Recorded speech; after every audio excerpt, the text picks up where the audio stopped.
Why has meditation become so popular? Well, there are several reasons. Why do people turn to meditation? Again, several reasons. The most important of these reasons probably is what most people would think, and that is the immediate. Most people in America are indeed suffering from tremendous anxiety, tension, fear, etc. This has become so prevalent in America, very specifically, that it's truly astounding. It's astounding to think about this, about how we are living in what is possibly the most materially advanced nation on the face of the earth, maybe that has ever existed upon the face of the earth. Seemingly, we have everything here. We have wealth, we have entertainment, we have so much that is available to us here in America. Yet, despite this fact, how many people here suffer from depression, from tension, from anxiety, from all of these problems? Of course, we know that there are many different proposed solutions to these problems. People will see therapists, psychiatrists, they'll go on various sorts of medications, etc. But again, an increasingly number of people for decades now have turned to meditation. And meditation does indeed work. It works because those who have tried it can attest to the fact that it works. But more, hundreds and hundreds of studies have been done in many, many nations throughout the world that show that meditation does indeed work in order to relieve anxiety and tension. Well, this is one reason why people turn to meditation. Another reason why is peace of mind, just very generally speaking. Again, we live in a culture where so many people here are depressed, have been traumatized by some sort of experience or a combination of experiences that they've had in their life. And as a result, people are seeking peace of mind. So this too is another reason why people will turn to meditation. Another reason, deeper reason, and you'll see that with each of these reasons we're going a little bit deeper and getting to a specific point. Some people turn to meditation because they're looking for meaning in life. They're seeking meaning. Again, you'll hear me talk about this theme again and again because it is something that is prevalent in our nation. People are lacking meaning. People have things to do. People have things to entertain themselves. People have plenty of books to read, plenty of films to see, etc. But meaning has been taken away, and I would argue very purposefully, from the vast majority of individuals. As a result, people today seek meaning. They want to know, who am I? Why am I here? Etc. This is yet another reason why people turn to meditation. And then finally, what I would argue is actually the most important reason for turning to meditation, which is what sadly a minority of people who turn to meditation actually are seeking. And that is spiritual enlightenment, spiritual knowledge, spiritual experience. And what that means very specifically is knowing themselves, who they truly are, and knowing the divine, knowing God. Now, before I proceed, I wasn't going to say this, but I am now. Let me just say this first. I am a priest and a guru and a leader in the Vedic community, which is a community of 1 billion people. It is also known as Hinduism. It is also known as its actual term, Sanatana Dharma, the eternal natural way. And I've been practicing this path personally, really, I would say for all of my life, but consciously so for the last over 4 decades. And let me just say up front that I do not personally shy away from talking very, very intimately about God and about the nature of the divine. For myself, and this is just as an aside, I actually wasn't going to talk about this, but I am now. The reason why I turned to meditation myself, personally, why I turned to a spiritual path and the pursuit for God, was because I was one of these people who very, very early in my life, and when I say early, I mean very early, 9, 10 years old, I wanted to know what was the meaning of life. I was someone who was raised in New York City. I was an only child, so I didn't have brothers or sisters to bother me, so I could think deep philosophical thoughts even at that very young age. And I wanted to know what was the meaning of life. Why am I here? What is the meaning of all this that I see around me? Because even at that young age, I had this disquiet that so many spiritual people start off with, of feeling uncomfortable with the world. Understanding that, yes, everyone around me, they have their path that they're zeroed in on, they're focused on, and it's a path of materialism. Yes, I'm going to go to school, I'm going to graduate, I'm going to get a job, I'm going to get married, I'm going to have children, and et cetera, I'm going to see my children's children, and then I'm going to die. This is the path that the vast majority of individuals in America, again, have set themselves on. And at a very early age, understanding this and seeing what everyone around me was doing, I began to question, again, at a very young age, is this really all there is? This endless cycle of generation after generation, that each generation follows this cycle and that's it, you end up dead? Because that is the reality. And it was at that point that, for myself, I began seriously searching. And of course, what does that mean for most people? It means reading. I read the Bible, both Old and New Testament, when I was about 10 years old. I then went on later to read other scriptures. I read the Quran, I read different Buddhist works. I tried to read the Prolegomena to a Future Metaphysics by Immanuel Kant when I was about 10. I got to about page 3 and I stopped. Didn't get too far in that. And then finally, I read the Bhagavad Gita.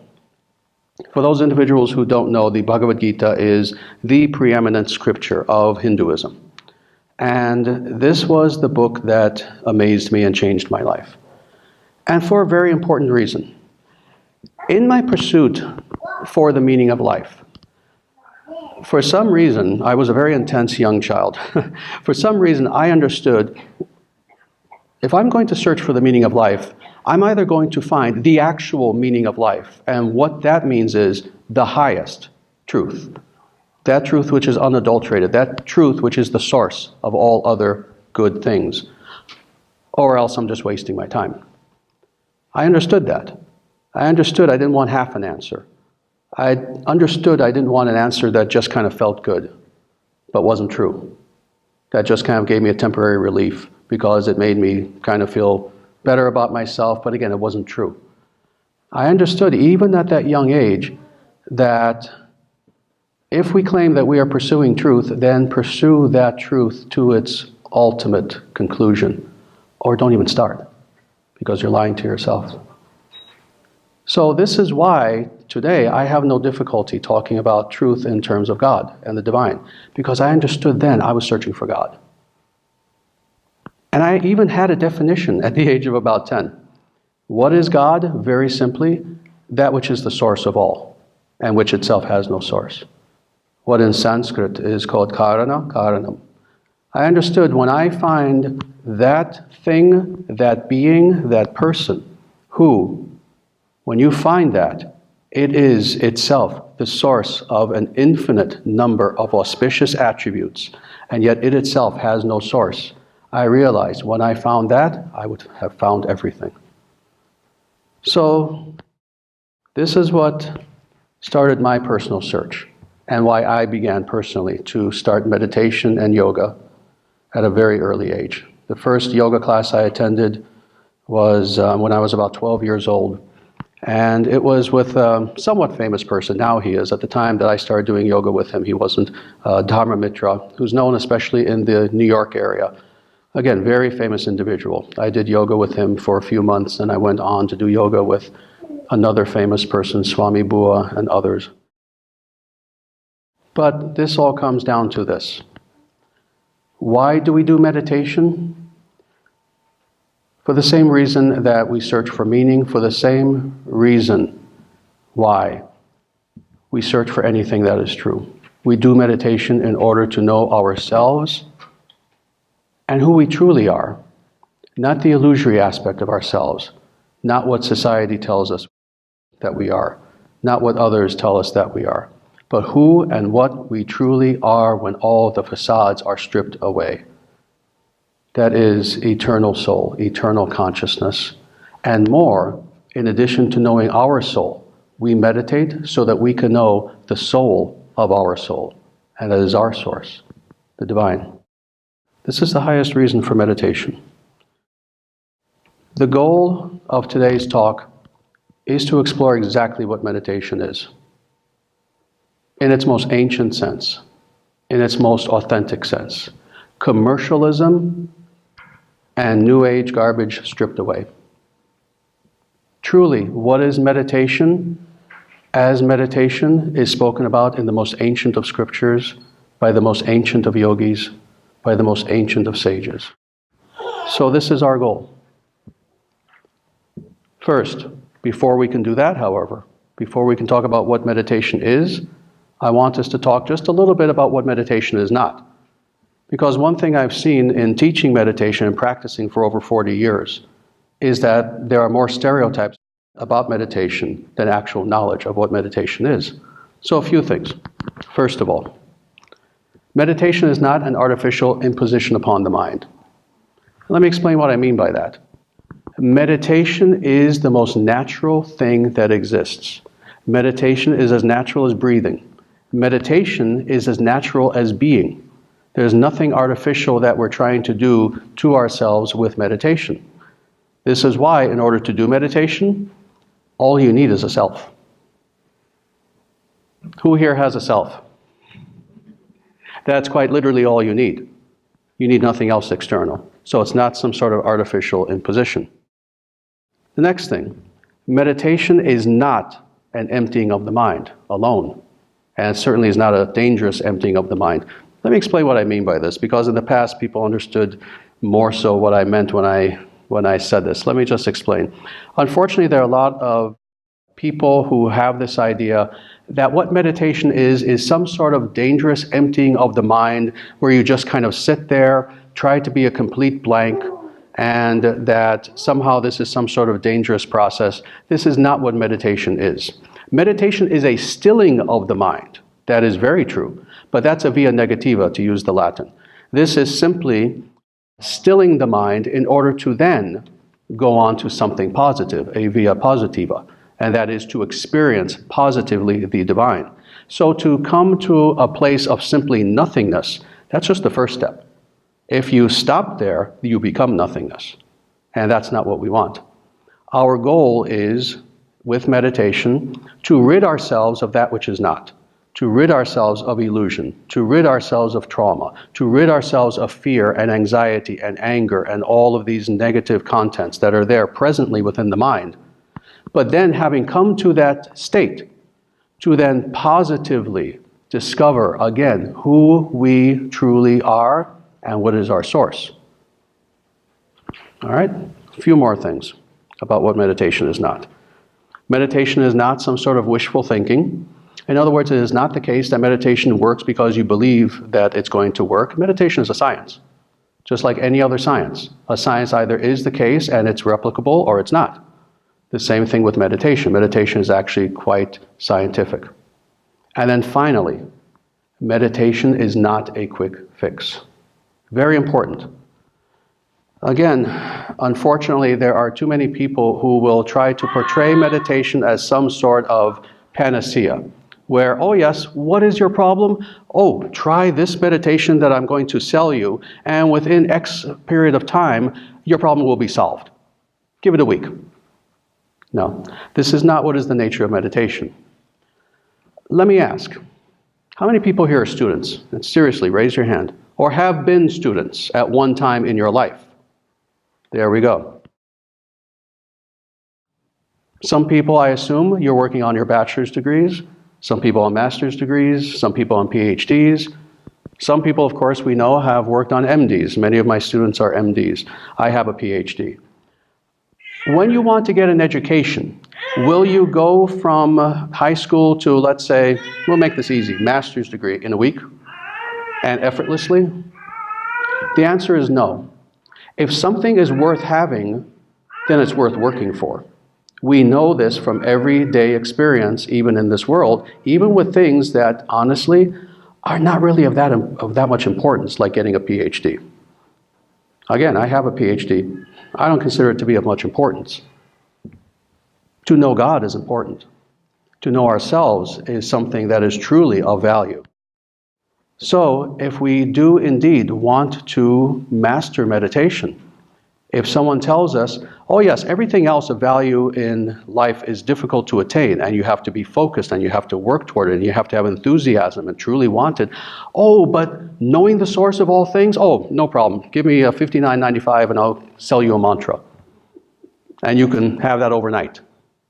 that's a person who is lying to you. Meditation is not a quick fix. Meditation is something which will give to you in accordance with how much you give to it. Meditation is something that is a daily practice. It's something that takes time. It's something that takes dedication. It's something like, again, with anything of importance that we work toward. Some days when we meditate, it's going to be heaven. It's going to be wonderful. Other days, we'll be wondering, why am I doing this? As we're sitting there, our mind uncontrolled and not cooperating with us and giving us the realization that we're not quite as much in control of ourselves as we think we are. See, meditation is humbling. It's something that is humbling. But this is what's important. Regardless of what sort of day you're having, one of those days that is heaven or one of those days that is hell, seemingly, you meditate and you meditate and you meditate. And like with any discipline, the more that you do it, the more bliss you will experience, the more of a wonderful result you will have. So again, meditation is not some quick fix sort of thing. It's something that will take time and dedication. But this is the thing. Again, getting back to what I was talking about before with meaning. If you truly are seeking the highest, is it not worth giving our all to attain that? So, let's go on a little bit more now positively into what meditation actually is. Let's give a definition given by one of the foremost authorities on meditation who has ever lived. And some people will know this name, others will not. It's not a contemporary individual. It's not some author probably who has had some book on the New York Times bestseller list. Rather, this person's name is Patanjali. And he is one of the most important philosophers of the yoga system. No one knows exactly when he lived. Some people say 2nd century BC. Personally, I think he lived way before then, probably closer to 2nd millennium BC. But in any case, this is what he says in his very famous work known as the Yoga Sutras. He says in the 2nd sutra, Yogaschitta vritti nirodha, is what he says in the Sanskrit. Interestingly, he is giving his definition of yoga itself. And what he says is, yoga is the stilling of the modifications of the mind. Now, interestingly, even though he is overtly speaking about yoga, he's really talking about meditation. There's a reason why this is the case. Yoga and meditation are one, and yoga is meditation. Meditation is yoga. For those individuals, especially in the Western world, who have the idea that yoga is simply a physical process of asanas, similar to what we did today. In actuality, those individuals who are the greatest sages of yoga would radically disagree.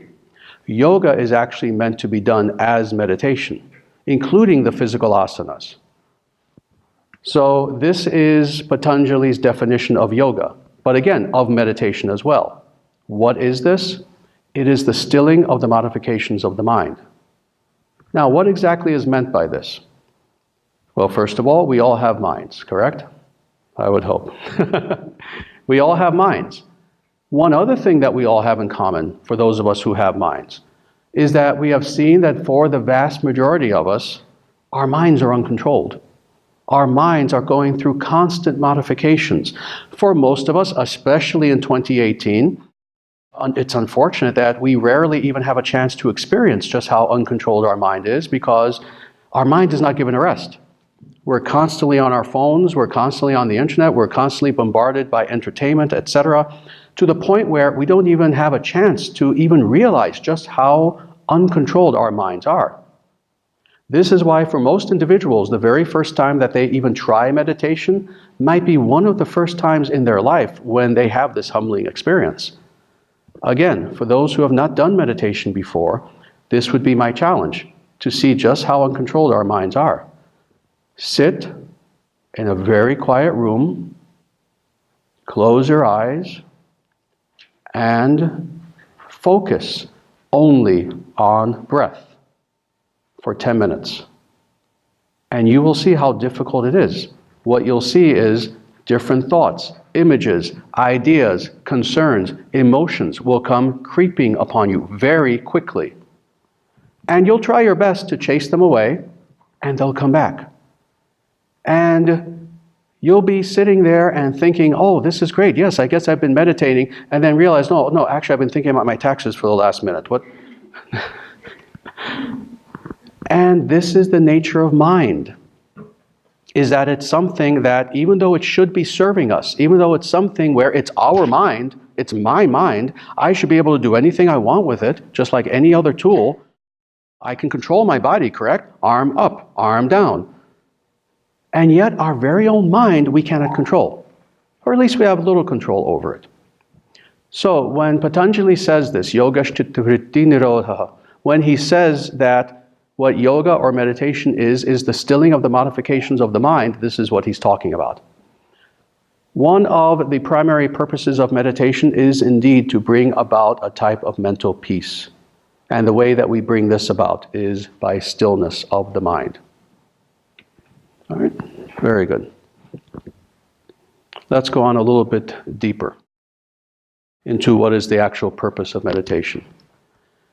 There are many different techniques of meditation. Meditation itself is found in pretty much every spiritual tradition on earth. In some cases, kind of underground. In other cases, it's the very foundation of that belief system. So, for example, again, with Hinduism, meditation is the very core of Hinduism. It's not something that's done underground. Indeed, on the contrary. Meditation is actually the center of everything that is believed and done within the Hindu tradition. One can say within the Buddhist tradition as well. For other traditions, again, maybe it's more of an underground thing or done simply by several mystics throughout the history of that tradition. But nonetheless, meditation is found in almost every spiritual tradition on earth. Now, that being the case, and with this understanding, all of these various forms of meditation can fall under really one of two categories. And let me discuss that now, very, very quickly. There is first what I call mental meditation. And that is, as the name sounds like, as it indicates, meditation that is done more on a mental level. So thus, when indeed we do meditation in order to de-stress, in order to relieve tension, in order to simply still the mind, etc. These are meditational techniques that operate on the mental platform and on the mental platform alone. Now, they are beneficial, they help us have peace, they give us clarity of mind, more control over the mind, etc. But that's all they do. Because again, these are meditational techniques that operate exclusively on the mental platform. That's the first category of meditation. The second category of meditation is meditation that is overtly spiritual. And what is meant by this? Again, meditation that exists in such a way that, as a result of these techniques of meditation, we now begin to actually positively experience who we are. Now, what does that look like? Because you've heard me say that a few times, several times. Oh, that meditation exists for self-realization. But what does this look like? And how do we experience this? For individuals who have a regular meditation practice, what you will begin to see is that, yes, negatively, you begin to control the mind. Negatively, you relieve stress, etc. But something else begins to happen when your meditation is spiritually based. Something positive also begins to happen. And that is this. You begin to experience something within that you have not experienced before, and yet which is absolutely familiar. You begin to experience bliss. Not pleasure in the material sense, but bliss. You begin to experience a bliss that is within that, again, perhaps you hadn't experienced it before in this lifetime, but nonetheless it's familiar to you. And more, you begin to experience simultaneously the eternal. You recognize that what you are now encountering within, as your own soul, as your own self, is something that is the most familiar of things to you, and which itself is of the nature of the eternal. you begin to experience almost in a way a feeling of home, like you never have. You realize also that this experience that you are having within in meditation is categorically different from anything you've experienced externally. From anything you've seen, from anything you've tasted, you've heard, etc. Anything that's come through your senses. You realize that it is something that has nothing to do with this material realm, but with an internal realm. And again, something that is eternal. This is the beginning of spiritual meditation, where now we are beginning to quite literally touch the eternal and touch that which is true, that which is real. This is the actual goal of meditation, is to have such spiritual experience. Now, of these two different forms of meditation that I've spoken about, the mental versus the spiritual, this is what's interesting, and this is why I always encourage people to go directly for the spiritual forms of meditation. With the mental forms of meditation, yes, it's true. You will de-stress yourself, you'll get rid of tension, you'll have mental clarity, etc. But if you focus only on these as your goal, that's all that you'll have. Whereas if you focus instead on the spiritual aspects of meditation, guess what? You'll have those things too. Not many people here have met incredibly stressed out spiritual people. If you are a spiritual person and you practice spiritual meditation, you will relieve yourself of anxiety. You will have clarity of mind. You will have control over your mental processes. You'll have all of these benefits. But more, you will also begin to quite literally experience that which is the source of your very being itself. And you'll begin to experience that source of your very being as the personification of love, as the source of all goodness. In other words, you will experience God. And there is no experience like this. Nothing has moved even empires upon this earth as powerfully as an individual who has experienced God. If you doubt that, think about someone named Jesus. Think about the Buddha. Think about any great individual who in the past truly attained self-realization and moved empires as a result. So there's nothing as powerful. So, all this being said, and I'm going to curtail my talk a little bit actually just due to lack of time. I want us to practice a little bit of meditation. We did earlier, but I want us to go a little bit in depth. But before we do this, let me explain to people first of all, what is the number one internal tool that an individual needs in order to indeed practice meditation successfully. And actually by extension, let me go even further. This tool that I'm going to mention is important not just in our meditation practice, but if we want to achieve anything of importance in this world, anything. We have a diverse number of people here, and I'm sure everyone here is doing different things, has different goals with their life. If you want to be successful in anything that you're doing, this is the one internal tool that every great person in history had, which we must have also to be successful in meditation. Every great general has had this. Every great artist has had this. Every great, truly great, and there aren't many of them unfortunately, but those few who are great politicians have had this. Any great individual who has achieved anything of importance in this world has had this one thing that I'm going to mention. And this is what we need also to succeed in meditation. Focus. Focus. Focus like a laser beam. Before we do a little bit of meditation, first I just want to tell a little story to explain exactly what I mean by focus. Because everyone's heard this word, but I don't think everyone quite understands the full implications of it.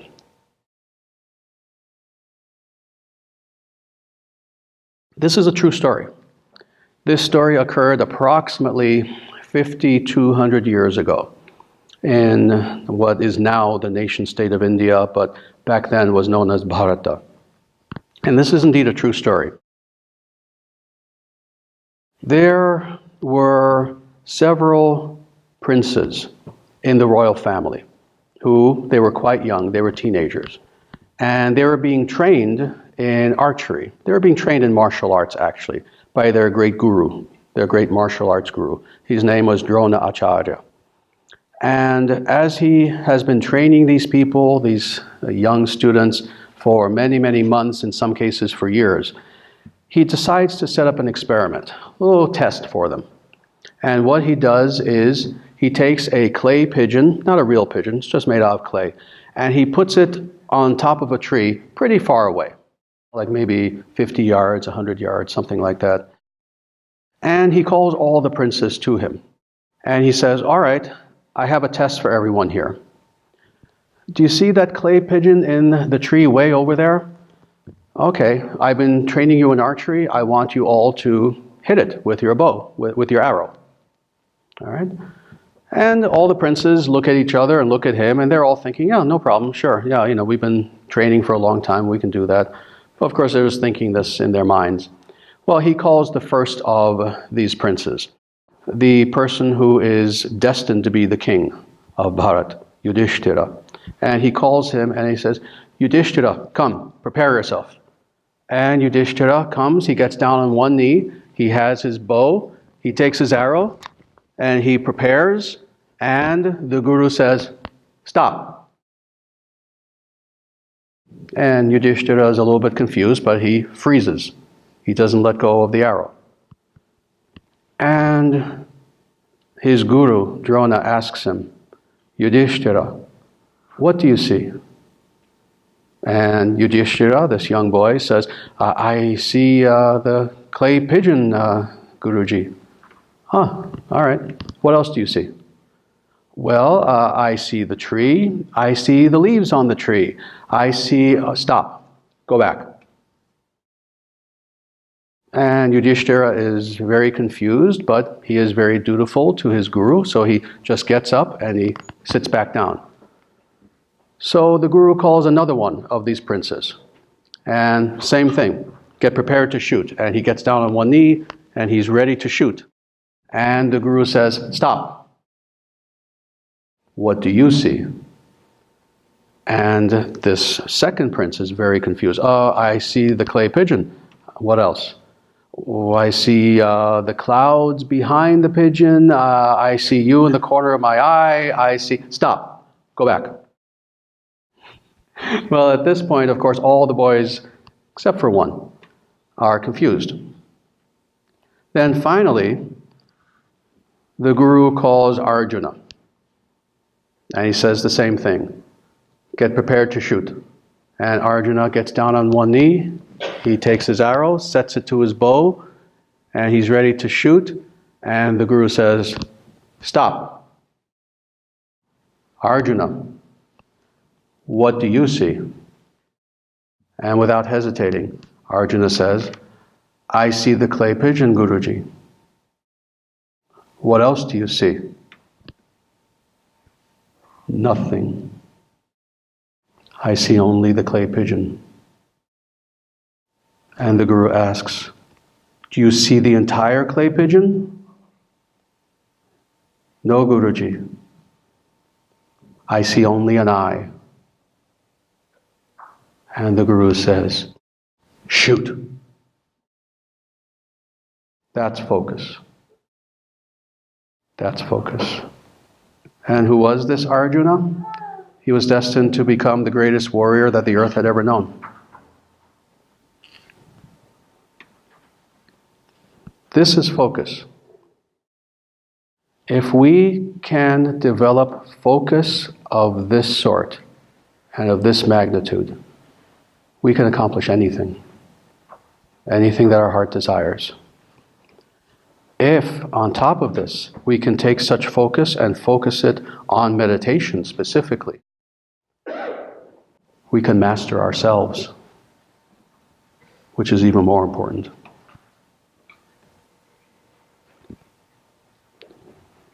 So, with this being said, I want us to do a little bit more meditation, just for a short time.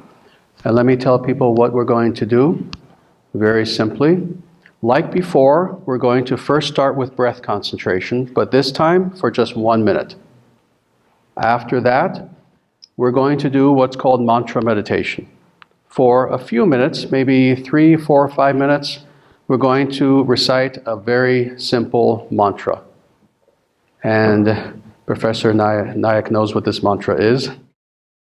Om, A-U-M. So all together, again, first a minute of silent breath concentration. Then all together, we're going to focus on this mantra, Om, together, out loud. And this is what I want people to do, to not be shy. You cannot be shy in doing meditation.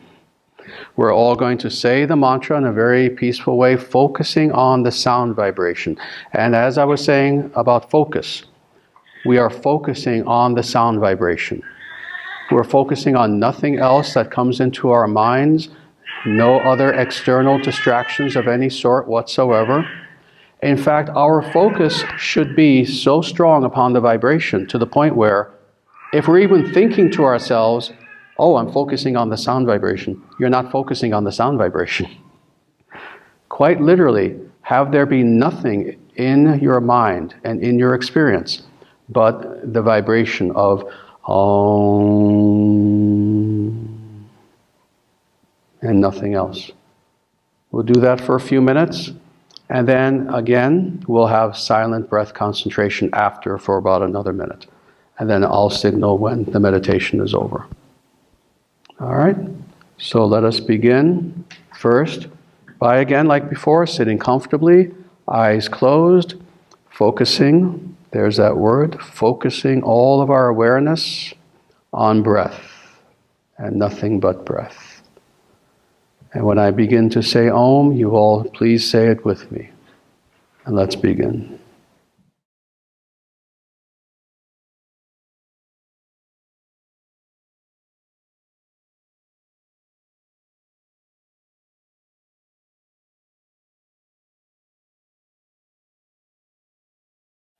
Everyone together.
Om Hari Om.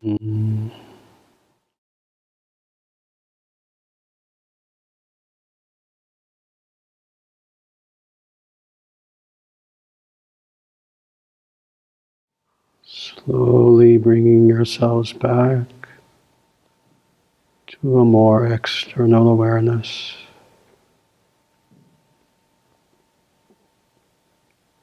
Taking your time. Whenever you feel ready, you can open your eyes.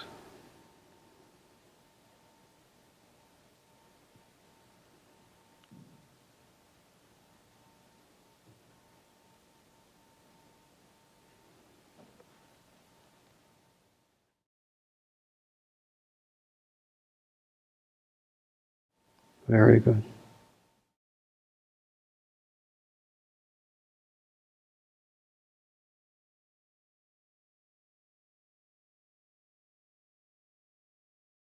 This is a little taste of meditation. Very tiny taste. For some individuals who it may seem as if they've been wandering through a desert without any nourishment, without any water whatsoever for many years at a time, this was a few drops of the nectar of meditation. What I would ask people to do is dive deeply into the ocean of meditation when you can. And to please continue with this. And with that, I just want to see, are there any questions I can answer for anyone? Do you focus generally just on meditation, that you generally use meditation that focuses more on the breath, or do you reach out and use other variations or styles of meditation when you're practicing or teaching other people? Excellent question. Yes, we focus primarily on mantra meditation, actually. Focusing on the breath is, again, what I would categorize as mental meditation. It exists in order to calm the mind. But that's just the first step of meditation. It's interesting. I'm going to answer this a little bit in depth, actually, because it goes to the core of what we've been talking about with meditation. Interestingly, many people think that the goal of meditation is to achieve peace of mind. Interestingly, that is not the goal of meditation. That's considered the beginning of meditation. And that amazes a lot of people, because for so many people, to just have peace of mind is enough. But no, this is actually considered to be the beginning of meditation. We still the mind to start off with, so that then positively we can now, with a still mind, concentrate on God and begin to understand and to experience God. So in order to do the latter, this is why we use mantra meditation specifically. And very specifically, we meditate on the names of God. So for example, the mantra that we just did, Om, A-U-M, is one of the names of God. It's the sound representation of God, as God is omnipresent in all things. That's what Om is. Even when it comes to that simple mantra, there's so much confusion because of New Age speculation and all sorts of stuff. No, the scriptures are very clear about this. This sound is the sound representation of God, omnipresent in all things, giving all things their very existence, their sustaining existence. That sound vibration, in other words, if we could hear God in the atoms of this podium, if we could literally hear the sound vibration of God, it would be Om. That's what we would hear.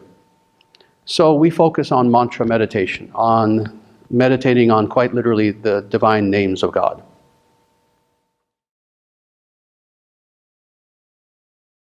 Very good. Yes, I know. We should stop here. I actually have another. Thank you.